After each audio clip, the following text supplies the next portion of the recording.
It's crazy that guy used to like headline movies. Like people would go to the theaters to see Rob Schneider. Deuce Bigelow, European Gigolo. Yeah. All I know recently is that he's had like a massive like breakdown or something like that. That doesn't surprise me. Yeah, me neither.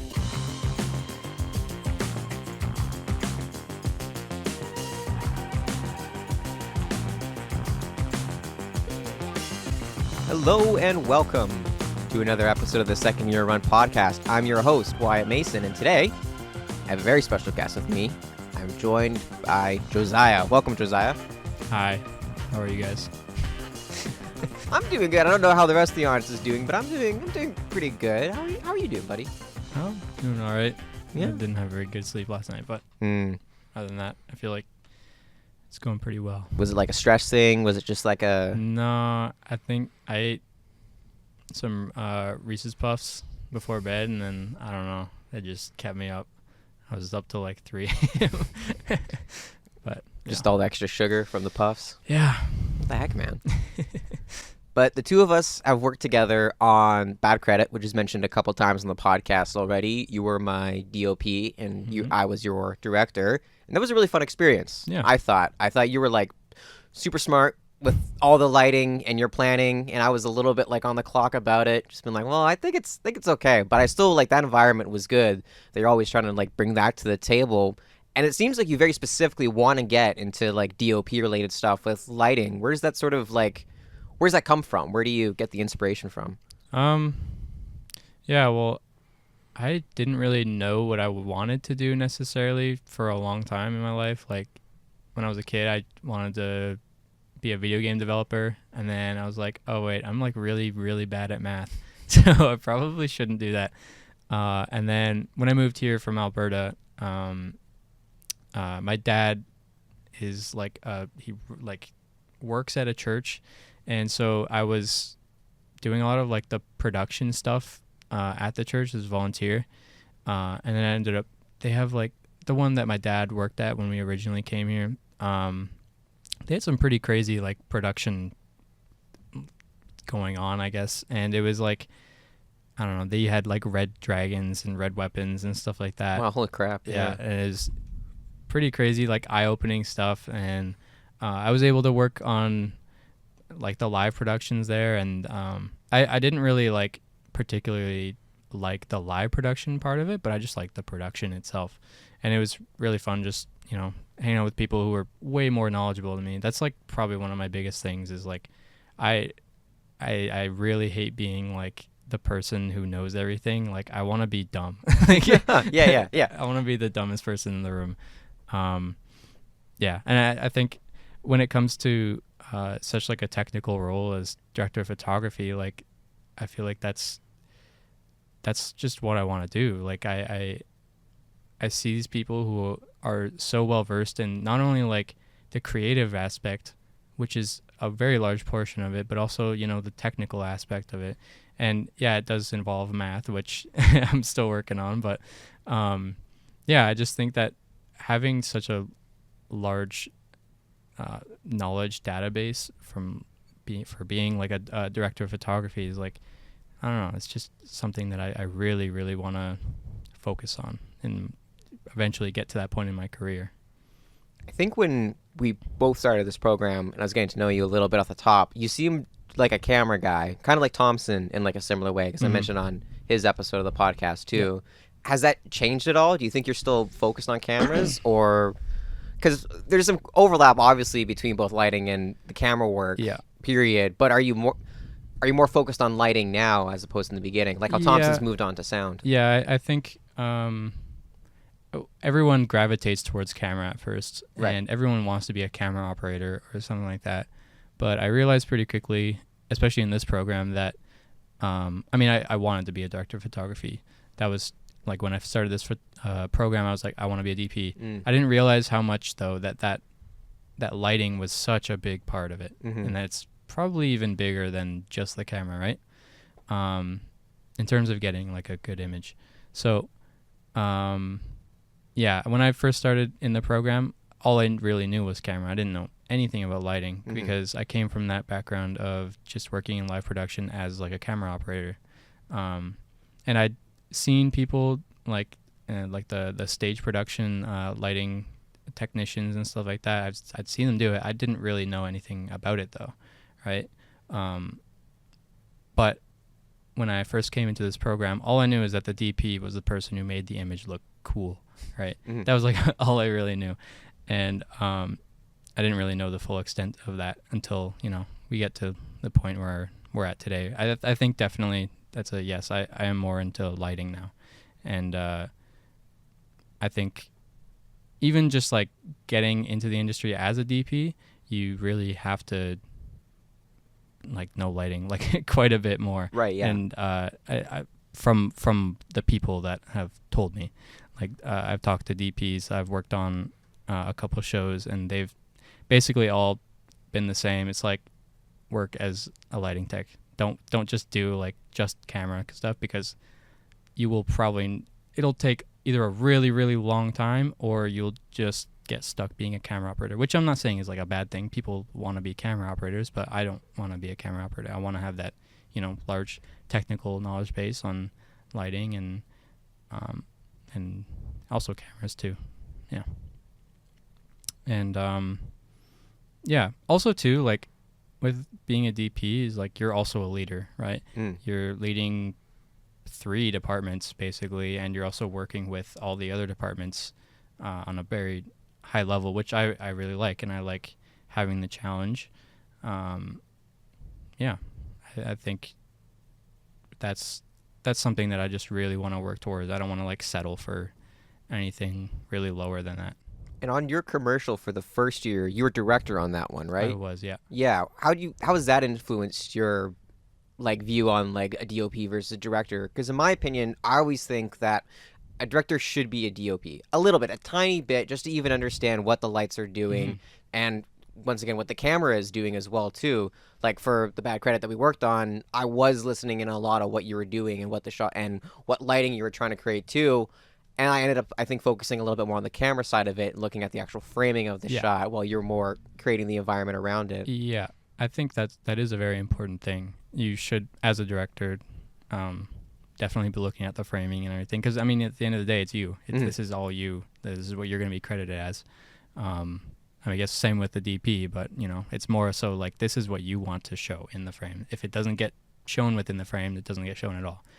I think being a director on that commercial shoot really showed me not only really just framing and stuff like that, also shooting for like the edit really was a big thing, and working with the team really was like that. I feel like the working with the team bit was the most important bit for me,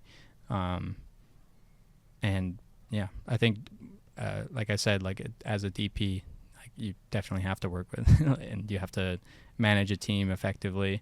I didn't like when the commercial teams ended up being formed and stuff like that. I didn't originally want to be the director, but it was just kind of the direction that it like took in the end, and I ended up being chosen as the director for our thing, which I really liked, and it was a fun experience. And I don't know, like in the future, I'd happily direct another anything like but I think in my professional life I would like to be a TP more, because you've had some experience, obviously, just like working through church with the live production, but have you also gotten any like proper set work? I think you've mentioned it before a couple of times. Because how is that different from like your experience at school versus when you've been on set? Yeah, I have worked a lot on sets over last summer, and then I also, like, before I even got into school, I was working a little bit on sets as well. I was working at the Best Buy warehouse like full time, but as like any chance I got, I would just try and get on set. I was doing a couple of PA gigs.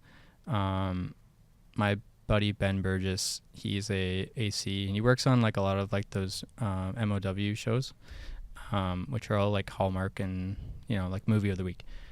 And so he brought me on as a trainee. He did last summer as well. That's where I got most of my set work experience doing camera stuff. That's also like another thing. Like I realized that I didn't really want to go down the camera route particularly. I got a day on as a lighting op in one of the shows that I was on, and it was really fun. The people are I find like it can be really interesting, like on set, the different like types of people that work in each department. Right. Yeah. I find like either the lighting team is like super nerdy and geeky, or they're all just like these like indie dudes. There's like no in between, I find.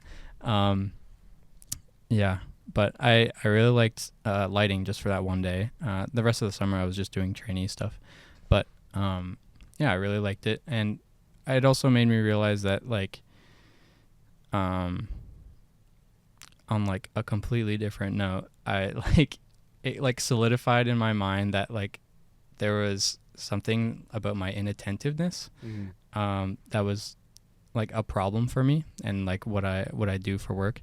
I kind of noticed it back in my high school and stuff like that. Like it kind of became a problem for me, and like during my work and stuff like that, I guess it was a little bit of a problem. But also I was working at the Best Buy warehouse, so like I didn't really matter. But when it came to like a set work and stuff like that, that's when I really, really noticed that it was starting to affect me more. And that's kind of like the big catalyst that brought me to realizing that like I might have ADHD. And so I actually like just got diagnosed with ADHD. So that's been like a pretty big thing for me, because like throughout my life I've just been like, I don't know, people will say something to me and then it's just like I walk out the door and I completely forget what they just said to me. And that has been a really big problem for me over the summer as a trainee, doing on like camera training and stuff like that. It was like someone would ask me for something from the truck, or they'd, I'm like the coffee bitch basically too. So like someone would be like, oh yeah, I want this coffee. I don't drink coffee either, so it's like harder for me to like remember what a thing is for coffee. Like, oh, I want a venti mocha frappuccino. It's like, I got coffee here. Does this count? I was literally like, I would like go to the tent after they asked me something. I'd have to like write it down. I eventually learned to write stuff down because I would just not remember it. It was also like a little bit of a stressful environment for me too, because it's all so new to me. So that probably didn't help very much. But like, I'd like go to the crafty tent and I'm just like, oh no, I completely forgot what they just asked me for. And also the DP really wants something. I don't know what they want, but I can't remember. But yeah, I feel like that's been a pretty big, what's the word? Thing for me that I have to like. Obstacle? Yeah, an obstacle. Thank you. I forgot what the word was. But that's been a pretty big obstacle for me.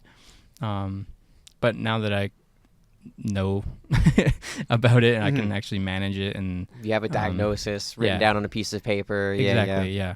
So I can be able to manage that and not have to worry that I'm just dumb. Yeah, right.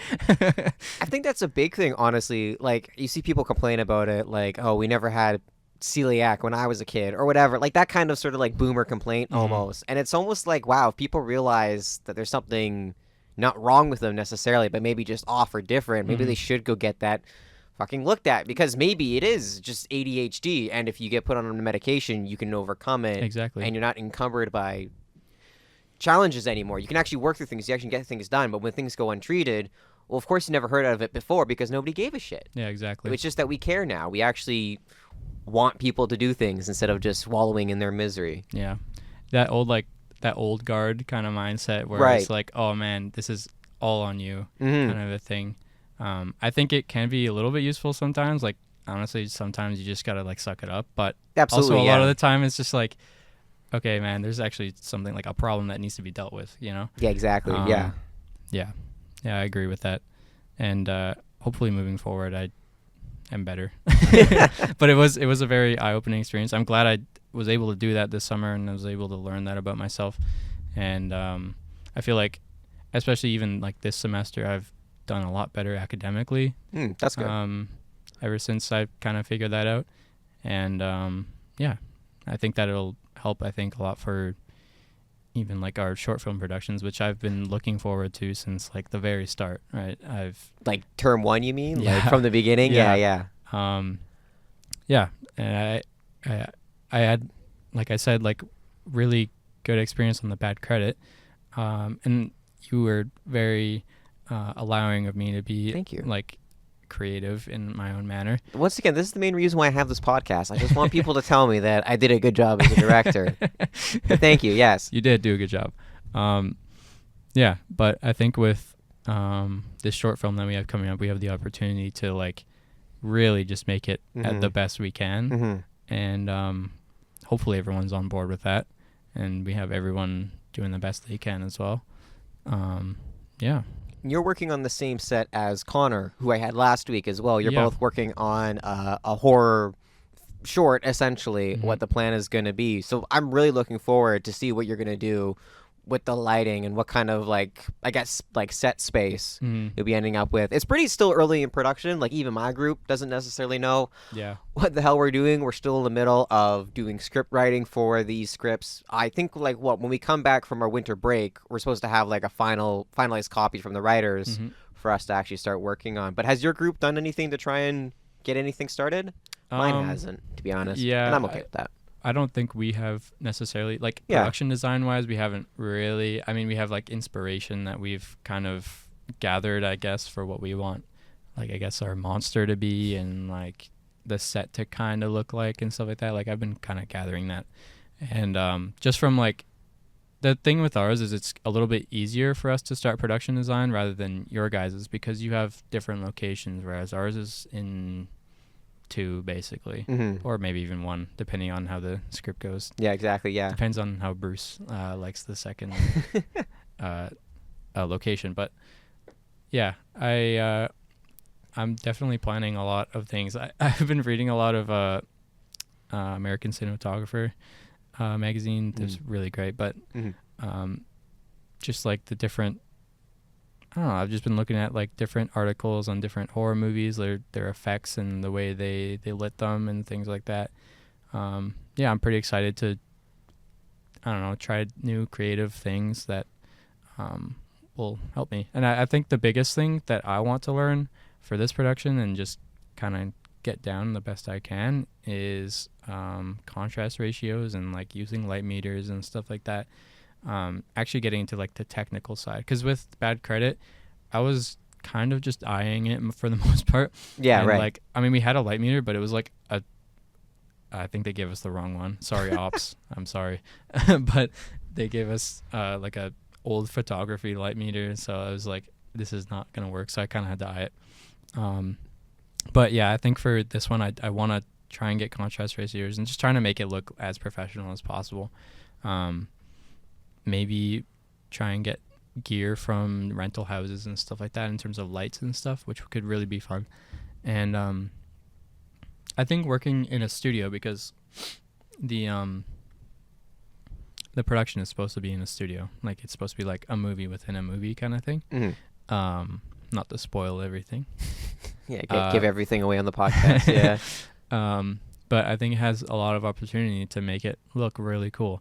But it's also a big hurdle as well, because production design, I feel like, is going to be the biggest thing for this. And I think it's doable since we have a studio to do it in. But we really have to, I think my team has to focus on props and the set, like really, really focus on the set. Like, I don't know if we'll even really be able to that much. Hopefully with like, we'll probably use like 70% of the money that we make on the set. I'm not even gonna lie. But hopefully it'll all be worth it. The set for sure is gonna make or break like how the total look of the film, exactly, as a movie within a movie. Yeah. Yeah, and like the writer Mia, she wants it to not be like super corny too, right? So it's not supposed to be like this like kind of schlocky, like movie. sloppy like Evil Dead kind of thing, right? Yeah. You can see like the rafters and like the shots. So we want it to look real, right? And so that is definitely gonna be like our biggest hurdle. That's all I can say about our production so far. I remember in the first year too, not for your commercial, not for my commercial, but for another group's commercial, they did build like a very small set in our main studio, Studio One. That's what I'm imagining your guys would probably look somewhat similar to, because it was basically just 3 walls, like typical. I would say almost even like a sitcom set. Like that's what that reminds me of. I wouldn't be surprised if you guys did something similar and maybe make it like the graveyard or whatever it's supposed to be. Yeah. And keep everything on there. We have to make it a very certain way because I won't spoil it, but like Yeah. we have to make it basically look like hell. Right. Yeah. And Yeah. so, Yeah. And it has to be, I don't know if it has to be like an interior or an exterior yet. That's kind of up to the director and the writer, but we have to make it a very certain way so that the ending kind of makes sense, because the ending is a real big part of like the set design as well. Yeah, actually I worked on that one. I think I was the first AC for that commercial, one of those commercials that had the... Yeah, it was a clothing commercial. Yeah, that we were doing. Yeah, I think it was like the 14th or whatever. Something like that, yeah. Yeah, I think we'll try and do something a little better than that. Not to say that theirs was bad, but like with what are they called? The walls. I forget what they're called. Flats. I think flats. Yeah, Yeah, that's the word. Yeah. The flats definitely gonna have to. That's like my biggest thing. I don't want it to look necessarily like that. Like their walls were kind of gray and whatever. I want it to look real. They weren't like totally like flat up against each other. You can see the little bit of the crack in You can between. see the crack, yeah. Yeah. It's like I mean, this nice way possible. It was a little bit above what you'd get with like a high school like theater production. And I'm saying that too because I did like 3 years of high school theater, and our sets looked really good. I'm just gonna be honest. For a bunch of high school students, it's pretty good. I liked it. We made had a whole like 1 year we were doing like the bottom floor of like a house. Yeah. So we had like a fake stairway. Oh, that's cool. That there was like a wall covering it, so people from behind stage could go up to the top of the stairway and then come down it, and then if you walk up the stairs, you could come back down the stairs. It was pretty sweet. It was a good set. I like that set. I miss that set. Yeah, man, that's cool. Yeah. Did you do any like high school theater or anything similar to that? I did photography class. I did in grade 9. I did a drama class. Okay. That was it. But I actually went to a few plays during that time. That was like before I moved here. And so if I had stayed in Alberta, I probably would have continued doing drama class and stuff like that, because I did find it fun. I wasn't a big fan of our teacher, but I didn't really care. It was just fun to mess around. Yeah, but when I moved here, I just didn't even have the opportunity really to continue that, because the school I was in just didn't have any drama or theater programs or anything. The closest thing we had at all to production was we had like a film class, but it was like an online film class hosted by a different like school or something. Oh, like wait, that. It what? was weird. That is weird. I hated it. I was really bad at it. I think I almost failed it. Wow, okay. Which is pretty funny. Yeah. But and it was all like theory, and at the time I was just like, I don't really care about this. I want to watch movies. And it was like, oh, you have to watch Frankenstein or something like that. I don't know, or like Nosferatu. And I was like, I don't know. I was like 13, so like yeah. You're not really into the silent films of the French New Wave. Yeah. No, I was more of like a Transformers 1 kind of guy. Yeah, right. Yeah, this makes sense. I mean, I think I appreciate those movies more now, but at the time it probably wasn't super stimulating for me. Yeah. That's like our writing class now, though, pretty much. Yeah. A lot more of like I guess because we do so much technical work in the rest of the program, we have more one theory. Yeah. Which I really like. That was actually one of my biggest things. Like last year we had basically no theory. It was all just technical stuff. And it was a very light theory, like an intro to visual media, essentially, was like the theory, quote unquote. Here's the colors and whatnot, that kind of a thing. I did make a suggestion last year because they had like a board or whatever. They're like, oh, what kind of suggestions do you want for the next year? And I was like, yo, you guys should drop X class for like a theory, film theory, or just production theory or anything like that class or something like that. Just so like we kind of know, because I feel like that's like the one thing with this school that is missing from this school rather than other schools is like they all have theory classes, and although some people don't like them, I feel like it's pretty necessary. And also, it's primarily theory too. Like if you go to like one of the university classes, Yeah. you're maybe shooting on film. If it's still like I think SFU was doing film shooting for a while, but like yeah, it's just like all you don't get the same on-hands experience like you get at BCIT. Oh no, not at all. Yeah. That's why actually like I really appreciate this school a lot too. Yeah. Although like I do wish that there was more theory. I like honestly it's okay. we're okay where we're at right now. Just a little bit more if we could fit it into the Yeah. schedule. It would be perfect. Like that's all it is. But I mean, the school is great right now. Like I honestly have no complaints about this program. I really appreciate it for the most part. Yeah, that's all I can really think about for that. That's okay. Yeah, that's a good way to punctuate it. That's the word I meant to say. Yeah. This week, what we've done is called a mag show, and we, as the TV students, partnered up with some of the journalist students. They made these little mini docs, as they called them, sort of little like profile pieces on like interesting people, kind of in Vancouver, and we put it together as a quote-unquote live broadcast. We were doing all the camera switching live, but it wasn't actually being streamed anywhere or sent out anywhere. It was just being recorded as like a training exercise. But I was also somehow ended up director on that one too. I don't know how that worked out.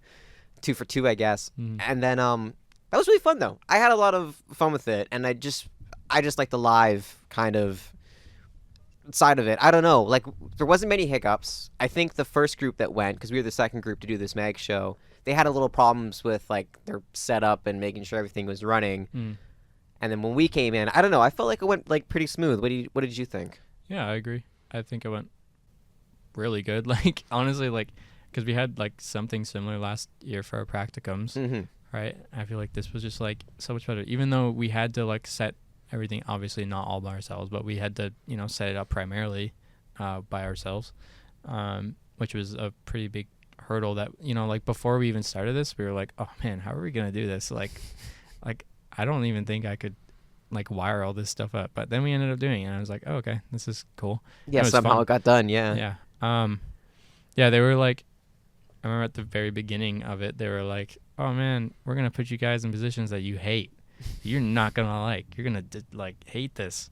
They put Diego on AD, which he was sick. So yeah, exactly. He showed up on the Monday with like a destroyed voice and like went home early. He sounded like a manic pixie dream girl. Yeah, exactly. And but then they like revealed the rest of them, and it was like Josiah on camera, and I was like, oh okay. I don't care. I guess I'll do it if I have to. Yeah. Yes, I hate camera. Yeah. I mean, it was relatively easy during like the actual production side. You were very good at directing, I think. Yeah, like I don't know. I didn't really think I had any hiccups, or any of the rest of the camera team too. Like I think we all did pretty good. Especially because we had to like move cameras. Like just like once really, but even just then we had a pretty thin like timeline to actually get the camera position and move back, but everything went like super smoothly in that regard. There's a little bit of a tech hiccup at the end with the audio. It was like we rolled to like the last page or whatever, was just like a zoom out of like the city or whatever, and then one of the reporters' mic was still on, and she let out this she let out like this big scream, and I was like, that's in the recording forever. You're supposed to turn that down, not raise it up. Anyways, it went all good though. I'm very excited though for what they call the capstone project though, and that's basically like a similar live show, but either with like a dance performance group, or it's going to be like a band. One year they even like set up like a wrestling ring. That would be sick. That would be sick. Yeah, if we could do that or something similar. I would love to do something that isn't just like a dance performance, or it'd still be cool to do like a band, like a rock band or something. But the one they showed us from, I think it was last year's that they showed us. I think so. Yeah. That looked really cool to me. It did. Yeah. I really thought that was cool. I'm really excited for doing that too. I don't know if I want to do like a dance performance. I think doing like a band would be pretty cool. I don't know.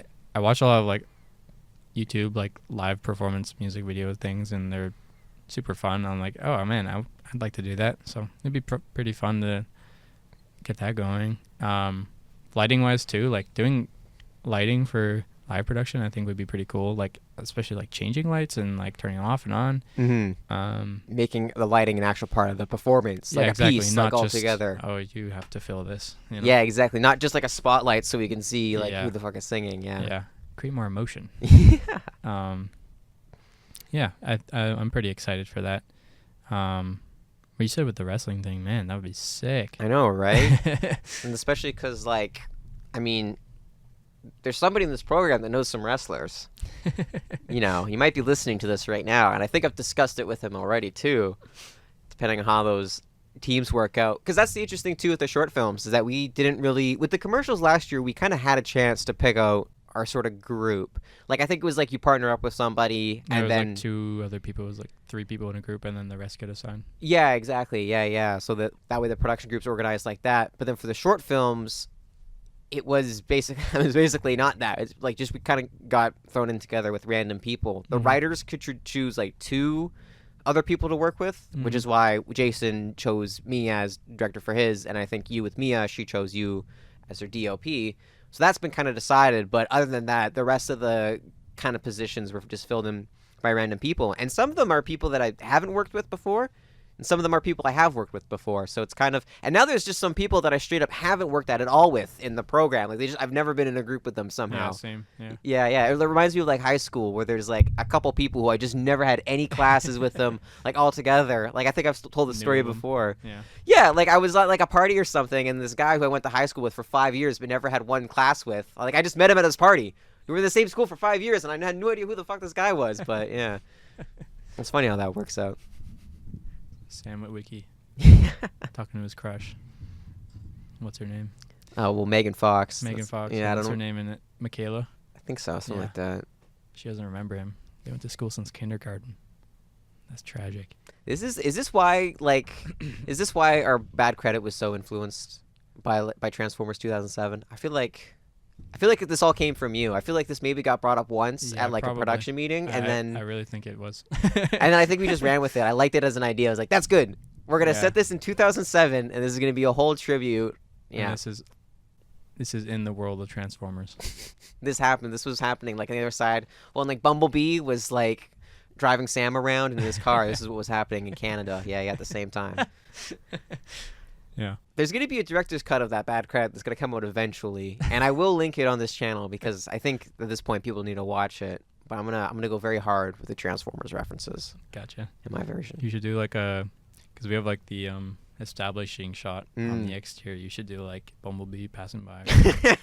Like Do some like shitty After Effects with it or something like that. Optimus Prime just like forward. I was thinking about getting the lead actor to come back and record lines and do like a similar like thing what Optimus says at the end of the movie.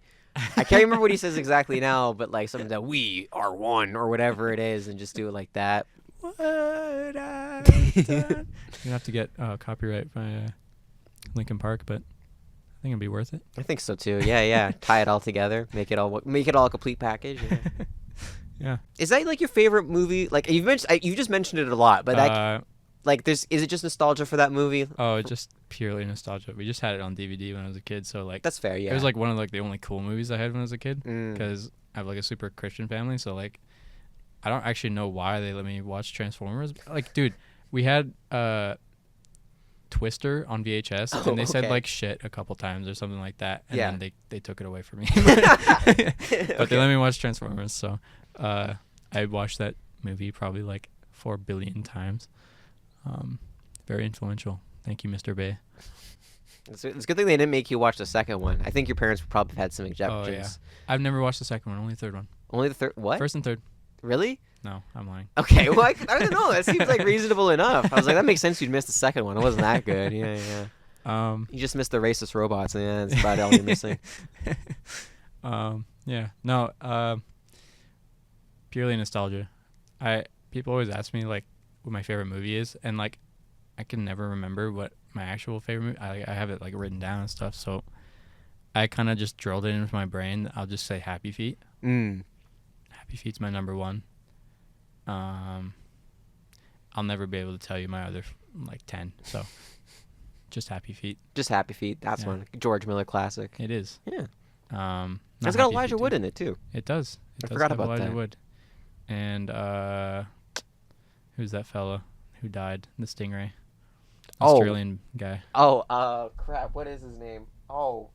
He's like in a cut scene in the movie. Oh, yeah. He's like a stork. Oh, yeah. I remember this now. Yeah. There's like whales and stuff like that, and Mumble's following the whales, and the stork, who's Steve Irwin. Yes, that's who it was. Yes. Steve Irwin is the stork, and he's talking in his Australian accent. He's all awesome. Can't believe they cut that. George Miller, what the heck, man? You fucking bastard. First Thunderdome and now this. Yeah, this is why Happy Feet 2 sucked. Isn't there some like quote about like George Miller in Happy Feet 2 that he did it because he had like a gun to his head or something like that? He said he would never make another Happy Feet movie even if you put a gun to his head. Like, you'd have to kill him. Right, okay. And that's why he didn't come back for Fury Road. This makes sense. Yeah. Oh wait, no. Did he do? No, he did Fury Road. Yeah, he did. Did he do Ferosa? Maybe that's yeah, one. He did. Okay, maybe I'm He just did all stupid of then. Okay. You know what it is? I think after Megapolis, I just don't trust like old like directors You know anymore. what, man? He stayed pretty consistent. That's good. That's good. Except for Happy Feet 2. Yeah, well, we know. You can't win them all. They all can't be a Happy Feet 1. Also, that is a movie I watched a lot as a kid too, and I had a very minor tap dancing obsession because of that movie for a little bit. I looked like just like a fucking idiot dancing around.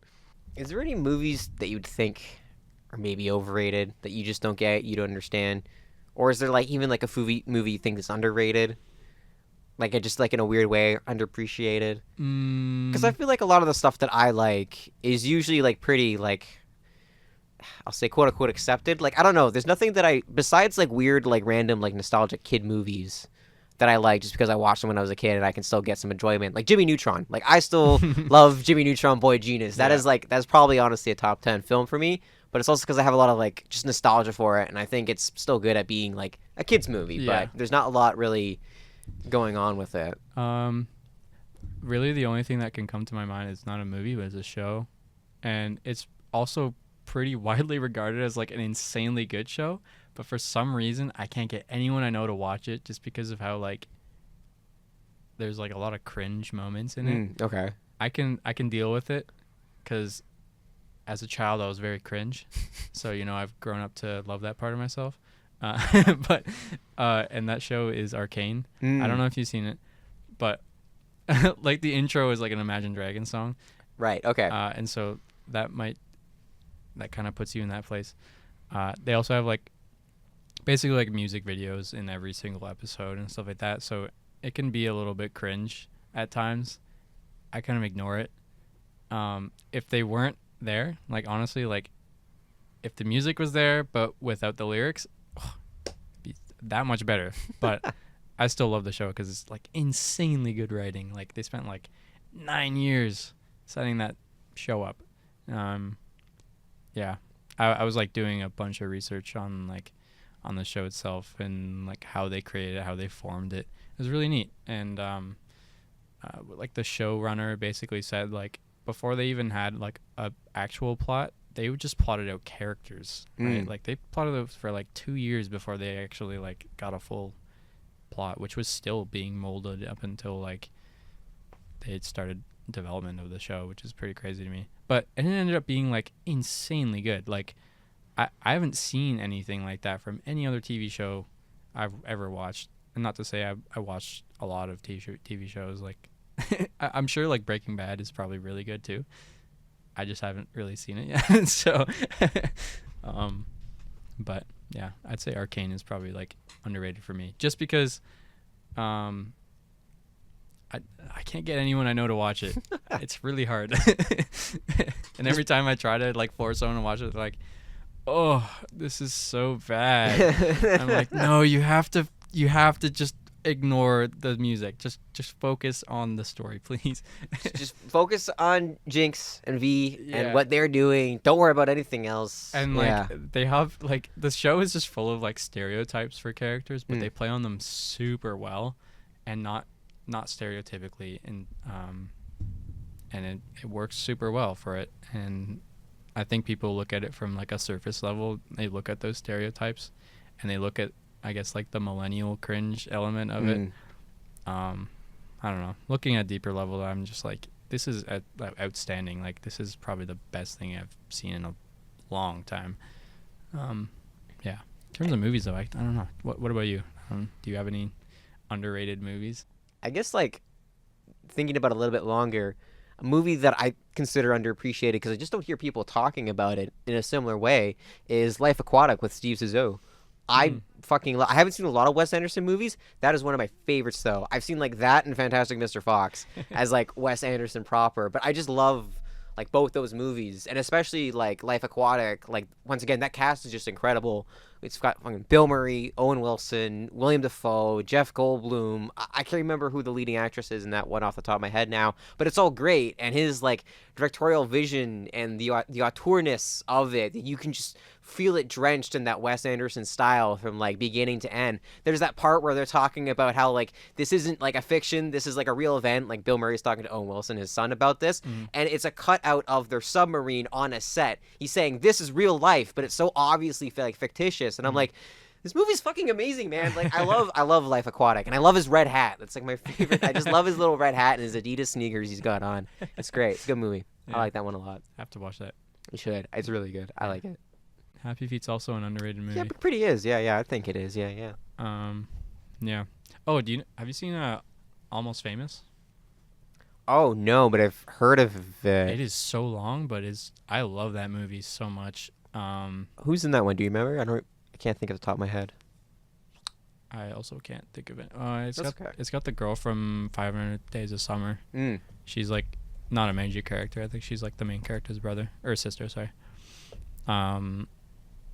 But it's basically like a movie about the director's life. It's really cool. Okay. I think like before it was made and stuff like that, the director, he wrote the script, and I think Spielberg got like hands on it, and he's like, dude, make this right now. And then they ended up making it, and it was I watched it once. It was like, I feel like it was almost 3 hours long, and I watched it and I was like, that was so good, I need to watch this again. So I watched it again. Oh my goodness, man, that movie is amazing. And it was like, it's basically about like this young guy. He's like basically a kid. He's about to finish high school, and he wants to be a rock music journalist, basically. And Philip Seymour Hoffman is another rock journalist, and he like basically gets to interview him, and then he's like, you know what, do a piece on these people. And I think it was like Black Sabbath or something like that. I don't know. Right. Okay. And so he like goes to the show, and then like he ends up meeting this other band, which is like a fictional band. And oh fuck, what's his name from the Chipmunks? Oh, David Cross, or no? My Name Is Earl. Yes. Oh, I can't remember his name. Oh, Jason Lee. Jason Lee. Yeah. He's like the lead singer. Okay. For that band. And it's really funny because at the very beginning of the movie, I'm sure they did this on purpose. There's like the Chipmunks Christmas theme. And then Jason Lee is also in the movie. So I think that might have been like some subliminal messaging. Yeah. This is like the Simpsons like predicting like 9/11 or whatever. Yeah, this makes sense. Almost Famous predicting Alvin and the Chipmunks. Yeah. I hate to say it too, that I've been quoting that movie with the short film that I was trying to pitch and write for, because I was imagining my boss character to be like David Cross in that, just very egotistical and asshole. And David Cross, I love David Cross. He's one of my favorite like actor comedians out there for sure. He's just incredible. I don't know, he's just so funny. Apparently he's not a very nice guy, but no, that's what I've heard too. Yeah, he's like he's a bit of a dick. It but sucks. It's the same with like Kevin James. I heard too. Yeah, that's a pretty recent one I've heard of. And Ben Stiller. Yeah. I heard he's like not like a bad person, but he like, he's famous. So typically famous people are not the nicest people. Yeah, I think you could probably look at Zoolander, which I think was like his like creation, and probably get a summation of that. Yeah. Yeah. There's another movie.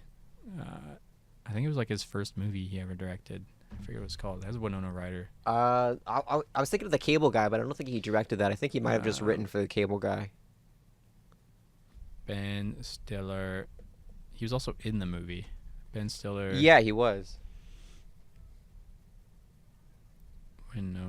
You know what? It was Madagascar. He went on a he went on he went on Mel Gibson's tirade during a Madagascar filming. Yeah. Reality Bites. Okay. He directed that. I think. I hope I'm right. But it has like Winona Ryder and Ethan Hawke and Ben Stiller. That's a really good movie. And Steve Zahn, the sexiest man alive in like 2016 or something like that. Yeah. So in 1994 they had the sexiest man of 2016. Yeah. That's good. Once again, subliminal messaging, predicting the future. You know what I mean? Exactly.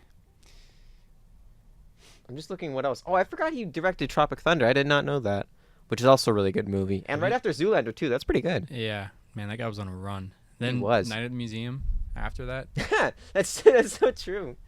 And one of your favorite movies too, as well, that you mentioned, The Secret Life of Walter Mitty. He also did and starred in. Do you mind going into a little bit of that? Because I asked you once before, because I saw that movie once as a kid, and I didn't really get the same thing that you got out of it. But I thought you had a good interpretation of that. Well, I've always been into photography. Like, that was one of the, I guess, also a catalyst for me wanting to get into production and stuff like that. Secret Life of Walter Mitty, like, at that time, I'd always just be trying to capture like literally everything, you know. And after watching that movie once, I was like, maybe sometimes I don't need to, you know. And it was also just like a really just nice movie that I don't know, I resonated with it, and it was just like, it was fun, and I don't know, it was such an interesting movie, and I thought that movie was so underrated, I think, for a really long time. The first time I watched it, I'm not gonna say I'm an OG, but I was an OG appreciator of that movie. That movie was so good, and every single time I watch it again, before I was like, oh, you know, there's some things wrong with the movie, like I understand why people didn't like it. I watch it again and again. There's nothing wrong with the movie. Like, everything is perfect in that movie. It tells exactly the story it wants to tell, and it's, I don't know, it's perfect. Yeah, I love that movie. Sean Penn in that movie is also really great. Yeah, it's just like a feel-good story. In the end, he's a better person. Yeah, right. I think it's also like partially his ambition too, which I maybe didn't like kind of recognize or connect with at first. That he has this. The reason why he's partially daydreaming is because he has all this ambition but nowhere to put it into. Exactly. Yeah. And then he goes to look for Sean Penn's character, the photographer, and he's finally to like actualize that and realize it. Yeah, like it shows like that was one of the things actually that I like on my first watches of the movie. I was like, why does he like care so much? But they have that scene in like the Burger King in Iceland, and it like explains basically why he never really got to this point where he wants to be an adventurer, right? And it explains that like he had trauma from his dad, right? And so he basically just stopped being adventurous, and he stopped doing things that he loved, and he ended up just working a dead-end job. And Sean Penn's character was basically like the catalyst for him to do better and do what he actually wanted in life. I just love characters who are in like maybe like their early 40s or 50s and stuff like that, where like they aren't where they want to be in life. Right. That's like one of my favorite, I guess, character ideations and stuff like that. Like, and then eventually them either getting there or not getting there, man, it's like, oh. And they find some kind of peace like within them that makes it better. Yeah. That's something I've always thought about too, was that kind of character journey seems to be focused on high school and like students, people who are younger, right? But movies aren't real life, you know? Sometimes that doesn't always happen to somebody at that age. It does happen later on, but because that story is the one that gets I feel like it's told. more crushing if it is later on. Sure, like, it adds so much more of like a stakes. Right, because when you're young, you know, you have all this time, whereas when you get older, it's like, man, you don't have much time left to do the things that you want to do. So that's going actually back, have you seen Ad Astra? No, I haven't. So I watched that movie in theaters when it came out. It's that Brad Pitt space movie with what's his name? I don't remember. I forgot that was a really recent movie too, and I was gonna see it, but then I heard some things, and I was like, maybe I won't. Yeah, it's not like I understand why people don't like it, because like I think like technologically sci-fi stuff is like, oh, it wouldn't make sense. But I think on like a base layer, the story, oh my goodness, that is such an underrated movie. Like he's like basically a dude who feels nothing, and he's going to try and find his father. And his father is this guy who's on the edge of the solar system trying to find life out there. He's not trying to find it within the solar system with those he loves. He's just trying to find it out there, find some meaning in life. And Brad Pitt's character up to that point has been, his whole thing is that he's like, he never goes above like, I think like 60 or 70 beats per minute in any situation for like heart rate. And like as the movie goes on and he gets further and further out, like Mars, Jupiter, whatever, and he's trying to find his dad, he starts getting more emotional, and then that ends up making it to the climax where he finds out that his dad doesn't love him, and that he has to give it up. And there's, I don't know, I just thought that was like an insanely really, really good movie, but people don't like it. I'm just like, okay, I feel like maybe I'm doing something wrong. Maybe I don't know. It was also a really beautiful movie. Like, it is really, really good. It looked really nice. That's partially why I wanted to see it. Yeah. I think that might have actually turned people off of the movie and its story was that it looked really cool, right?